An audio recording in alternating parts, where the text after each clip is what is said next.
شادی کے خوبصورت کارڈز، دلہن کے زیورات، شہر کا سب سے مہنگا شادی ہال، دلہن کا بھاری شرارہ، دلہن کا میک اپ، شادی کے مختلف کھانے اور بیسٹ ویڈیوگرافر، شادی ہال کی چیئرز کے کور کے کلرز، شادی میں بجنے والے ڈی جے ساؤنڈ سسٹم اور ہونے والے ڈانس اور باقی پروگراموں سے زیادہ امپورٹنٹ ہے نکاح میں لڑکا اور لڑکی کی مرضی۔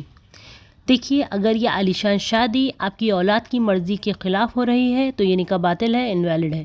پھر کوئی فرق نہیں پڑتا کہ آپ نے لاکھوں روپے اس شادی پر خرچ کر دیے ہیں۔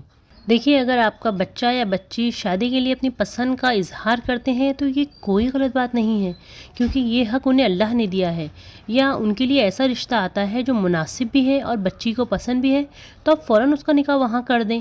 یہ خاندان کا نہیں ہے، ہماری برادری کا نہیں ہے، یہ سب اللاجیکل اور عجیب باتیں ہیں، انہیں بالکل آپ سائڈ کر دیں۔ اور اگر ایسا رشتہ آتا ہے جو آپ کی بچی کو پسند نہیں ہے، بھلے لڑکا کروڑوں کا مالک ہو، بٹ اگر لڑکی کو پسند نہیں ہے تو پھر آپ اس پہ فورس نہیں کر سکتے۔ ہاں، آپ اسے سمجھا سکتے ہیں، بٹ اگر پھر بھی وہ راضی نہیں ہے تب آپ اسے زبردستی نہیں کر سکتے۔ رشتہ کروانے سے پہلے آپ کا اپنے بچوں کی مرضی جان لینا بہت بہت ضروری ہوتا ہے۔ اٹس ناٹ حرام ٹو آسک۔ نکاح کے لیے لڑکا اور لڑکی کی مرضی معلوم کرنا یہ سب سے امپورٹنٹ پارٹ ہوتا ہے۔ You can't force them any more, کیونکہ فورسڈ میرج از حرام اینڈ انویلڈ۔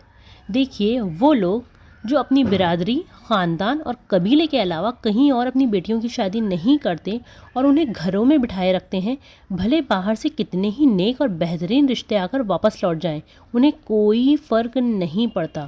دیکھیے، یہ بہت بہت بڑا ظلم ہے اور اس امانت میں خیانت ہے جو اللہ تعالیٰ نے والدین کے ہاتھوں میں دے رکھی ہے۔ اور آپ کو اندازہ ہی نہیں ہے کہ لڑکیوں کو شادی سے روکے رکھنا اور گھر میں بٹھائے رکھنے سے جو فساد برپا ہوتا ہے وہ اللہ تعالیٰ کے علاوہ اور کوئی نہیں جانتا۔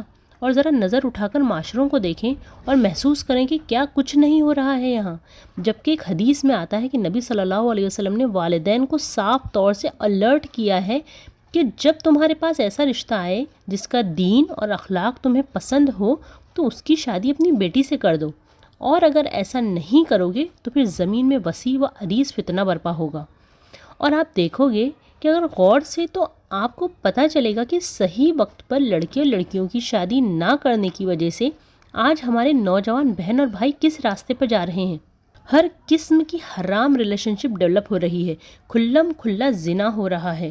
دیکھیے، آج ایک 15 سال کا بچہ اپنے موبائل میں وہ سب خرافات اور بے حیائی دیکھ رہا ہے جنہیں دیکھے بغیر ہمارے باپ دادا قبروں میں چلے گئے۔ آپ کو گھر میں بیٹھے بیٹھے پتہ نہیں ہے، اس کا مطلب یہ تھوڑی ہے کہ گناہ نہیں ہو رہا ہے۔ اسکول، کالجز، آفیسز، غرض کہ ہر جگہ زنا کرنا ایک عام بات ہو گئی ہے، اور والدین اپنے بچوں کے برادری، خاندان کے رشتے کے انتظار میں رہ جائیں گے تب تک ان کے بچے غلط طریقے سے اپنی خواہشات پوری کرنے کے لیے حرام کاموں میں مبتلا ہو جائیں گے۔ وہ جنسی مریض بھی بنیں گے اور گناہ بھی کریں گے۔ وقت پر نکاح کرنا اولاد کا حق ہے، اور اس میں تاخیر کرنا، دیری کرنا والدین کو گنہگار کرتی ہے، کیونکہ ظاہر سی بات ہے اگر نکاح نہیں ہوگا تو زنا عام ہو جائے گا، کیونکہ نکاح کرنا ہم انسانوں کا طریقہ ہے۔ جانور تو ویسے بھی بغیر نکاح کے رہتے ہیں اور بچے پیدا کرتے ہیں۔ اس لیے والدین برائے مہربانی خاندان، برادری اور اپنی مرضی کے رشتے کے انتظار میں نہ رہیں اور اپنی اولادوں پر رحم کریں، اور اپنے بچوں کی ذہنی اور جسمانی ضرورت اور خواہشات کا احترام کرتے ہوئے سمجھداری کا ثبوت دیں اور ان کے باعزت طریقے سے نکاح کروا دیں، کیونکہ یہی اپنے بچوں کو گناہوں سے، بے حیائی کے کاموں سے روکنے کا اور ان کی حفاظت کا ایک واحد ذریعہ ہے۔ اللہ تعالیٰ ہر کسی کو نیک شریک حیات عطا فرمائے، آمین یا رب العالمین۔